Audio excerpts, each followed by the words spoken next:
नमस्कार, स्वागत है आपका आपके अपने चैनल आध्यात्मिक कथाओं में मैं आज आपके लिए लेकर आई हूँ अमरनाथ यात्रा की शिव पार्वती कथा। एक बार देवी पार्वती ने देवों के देव महादेव से पूछा, ऐसा क्यों है कि आप अजर और अमर हैं, लेकिन मुझे हर जन्म के बाद नए स्वरूप में आकर फिर से बरसों तप के बाद आपको प्राप्त करना होता है। जब मुझे आपको पाना है तो मेरी तपस्या और इतनी कठिन परीक्षा क्यों? आपके कंठ में पड़ी नरमुंड माला और अमर होने के रहस्य क्या हैं? महादेव ने पहले तो देवी पार्वती के उन सवालों का जवाब देना उचित नहीं समझा, लेकिन पत्नी हट के कारण कुछ गूढ़ रहस्य उन्हें बताने पड़े। शिव महापुराण में मृत्यु से लेकर अजर अमर तक कई प्रसंग हैं, जिनमें एक साधना से जुड़ी अमर कथा बड़ी रोचक है, जिसे भक्तजन अमृत्यु की कथा के रूप में जानते हैं। हर वर्ष हिमालय में अमरनाथ, कैलाश और मानसरोवर तीर्थ स्थलों में लाखों श्रद्धालु पहुंचते हैं, सैकड़ों किलोमीटर की पैदल यात्रा करते हैं। यह विश्वास यूं ही नहीं उपजा। शिव के प्रिय अधिक मास अथवा आषाढ़ पूर्णिमा से श्रावण मास तक की पूर्णिमा के बीच अमरनाथ की यात्रा भक्तों को खुद से जुड़े रहस्यों के कारण और प्रासंगिक लगती है।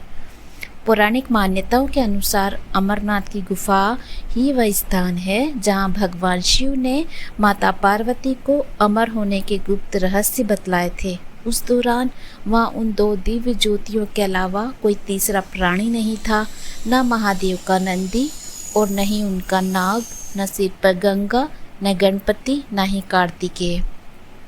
गुप्त स्थान की तलाश में महादेव ने अपने वाहन नंदी को सबसे पहले छोड़ा।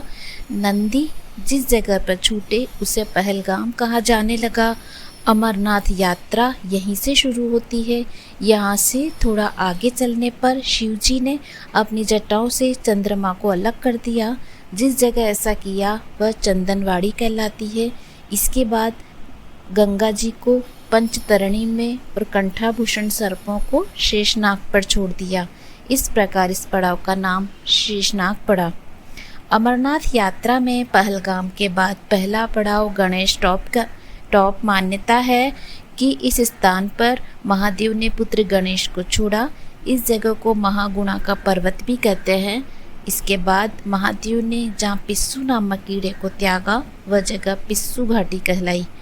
इस प्रकार महादेव ने अपने पीछे जीवनदायिनी 5 तत्वों को स्वयं से अलग किया। इसके पश्चात पार्वती संग एक गुफा में महादेव ने प्रवेश किया। कोई तीसरा प्राणी यानी कोई व्यक्ति, पशु या पक्षी गुफा के अंदर घुस कथा को न सुन सके, इसलिए उन्होंने चारों ओर अग्नि प्रज्वलित कर दी। फिर महादेव ने जीवन के गूढ़ रहस्य की कथा प्रारंभ कर दी। कथा सुनते सुनते देवी पार्वती को नींद आ गई। वह सो गई और महादेव को यह पता ही नहीं चला। वह सुनाते रहे।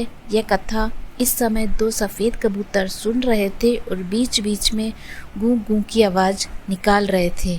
महादेव को लगा कि पार्वती मुझे सुन रही है और बीच बीच में हुंकार भर रही है। चूँकि वैसे भी भोले अपने में मग्न थे, कथा सुनाने के अलावा उनका ध्यान कबूतरों पर नहीं गया।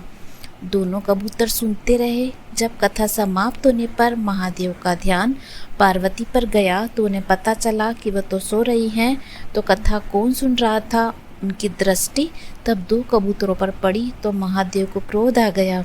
वही कबूतर का जोड़ा उनकी शरण में आ गया और बोला, भगवान, हमने आपसे अमर कथा सुनी है। यदि आप हमें मार देंगे तो यह कथा झूठी हो जाएगी। हमें पद प्रदान करें। इस पर महादेव ने उन्हें वर दिया कि तुम सदैव इस स्थान पर शिव पार्वती के प्रतीक के चिन्ह में निवास करोगे। अंततः कबूतर का यह जोड़ा अमर हो गया। यह गुफा अमर कथा की साक्षी हो गई। इस तरह इस स्थान का नाम अमरनाथ पड़ा। मान्यता है कि आज भी इन 2 कबूतरों के दर्शन भक्तों को होते हैं। अमरनाथ गुफा में यह भी प्रकृति का ही चमत्कार है कि शिव की पूजा वाले विशेष दिनों में बर्फ के शिवलिंग अपना आकार ले लेते हैं। यहाँ मौजूद शिवलिंग किसी आश्चर्य से कम नहीं। पवित्र गुफा में एक और माँ पार्वती और श्री गणेश के अलग से बर्फ से निर्मित प्रतिरूपों के भी दर्शन प्राप्त किए जाते हैं। उम्मीद करती हूँ आपको ये कहानी पसंद आई होगी। अगर पसंद आई है तो लाइक एंड शेयर करना ना भूलें। जय श्री गणेश, श्री शिवाय नमस्तुभ्यम, धन्यवाद।